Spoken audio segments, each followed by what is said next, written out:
Today, the GTA's bus rapid transit scene is mid-tier at best. We have a few examples of it in the area, but not a lot of it is done very well. However, things are going to improve. There is a lot of new infrastructure being built in the GTA, and that's what this video is going over. I'm going to be going over all the BRT that currently exists and is being worked on in the GTA in 2025. But first, a couple things to mention. Firstly, the standard for BRT is much lower in North America than in, say, Europe or Asia, so I don't want to hear any "it's not BRT" nitpicking in the comments. Secondly, like the rail expansion video, I'm only talking about projects that are going to happen, no speculations happening here. So, let's get started.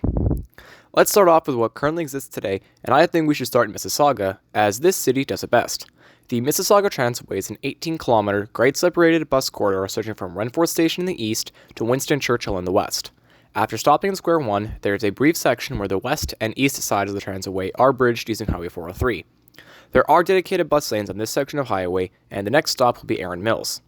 One thing I observed was that the east side of the transitway is a lot nicer than the west side. Here's Dixie Station and here's Erin Mills Station for examples. The transitway is served by My Way and Go Transit. The only bus that goes to every transitway station is My Way Route 109 Meadowvale Express.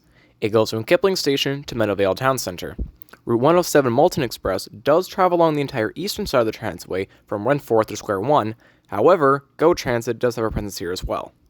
With Go routes 40, 94, 41, 25, 29, 47, 56.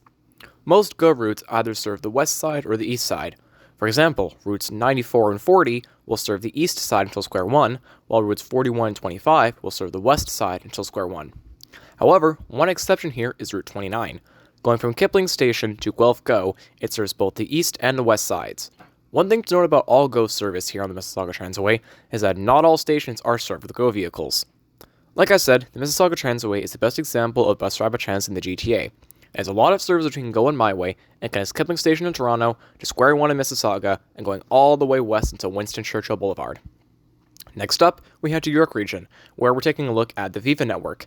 As I'm sure most of you know, Viva is YRT's bus rapid transit network, and it does a lot right and a lot wrong. I'll be going into more detail about Viva specifically in another video. So to sum up Viva, it has four main lines: Viva Orange, Purple, Blue, and Yellow. The orange and purple lines travel along Highway 7 and mainly travel through Vaughan and Markham, respectively. And these are the two main population centers of York Region. Viva Blue travels up Yonge Street and travels through northern Toronto, Richmond Hill, Aurora, and Newmarket. It's the longest of the four lines and the busiest, and the most frequent. It provides an integral link between southern and northern York Region. Viva Yellow travels on Davis Drive in Newmarket and is the shortest of the four lines. Its length is comparable to TTC's Line 4 and is therefore consistent cross-town route in Newmarket. The biggest thing that Viva does right is coverage. It does a great job at hitting all the population centers of York Region, and its layout makes it easy to get from point A to point B. Its stations are also very nice as well, especially Vaughan Metropolitan Centre. However, it falls short in two main categories: frequency and criteria. Its frequency is okay at best and atrocious at worst. In some cases, buses can come every 40 minutes, which is inexcusable for bus rapid transit. And to be called a BRT line is a bit of a stretch, as there are only bus lanes along less than half of the network, and signal priority is basically non-existent.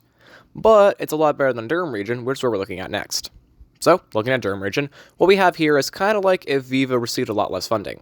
The Pulse network is a network of DRT's most frequent and fastest buses. These operate mainly as crosstown routes running on Dundas, Kingston, Rossland, and Taunton Road. There's also one in Oshawa that travels north and south along Simcoe Street. These buses all have a 900 numbering system, kind of like the TTC's express buses, and are routes 900, 901, 915, and 916.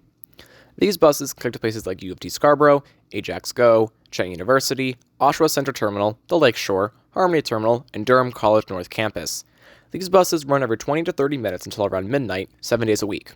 There are a few instances of bus lanes along some of these routes, like on Kingston Road, but really, Durham is such a sparse area that that's as good as it's going to get. See, making transit better in Durham is rarely a top priority, as it's the smallest and the sparsest populace of all the GTA's main regions. The best thing I can say the Pulse network does well is coverage. It takes advantage of Durham's east-west roads and tailors the service around them, giving a lot of cross-town connections in the region.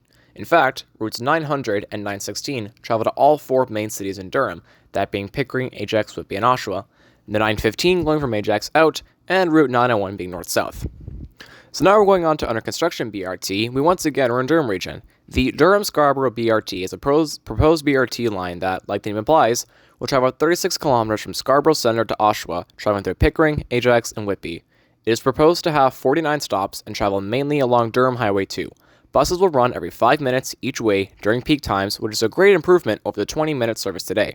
It's expected to have a ridership of around 38,000 riders a day by 2040. Heading to Peel in York, we have the Queen Street Highway 7 BRT. This BRT line will basically be an upgraded version of what we see on Viva Orange Line in Vaughan, where currently Brampton Transit Route 501 terminates. This 24-kilometer stretch of BRT along Queen Street and Highway 7 will run from VMC in the east to Mississauga Road in the west, making important connections out here Ontario Street, Main Street, and Jane Street. Last up, we have the Dundas BRT. This 48-kilometer stretch of BRT will link from Kipling Station in Toronto all the way to Highway 6 in Hamilton, passing through Mississauga, Oakville, and Burlington. About 20 kilometers will be dedicated lanes or on separate right-of-way. It makes crucial stops at Kipling Station, the Huron Ontario LRT, UOT Mississauga, Dundas Street Highway 407 Park and Ride, and Waterdown Gateway in Hamilton. It's expected to have a ridership of 30,000 people and will provide a new connection between the western side of the GTA that is currently almost exclusively served by GO's Lakeshore West Line. So, that is a look at the present and future of bus rapid transit in the Greater Toronto Area. Thanks for watching.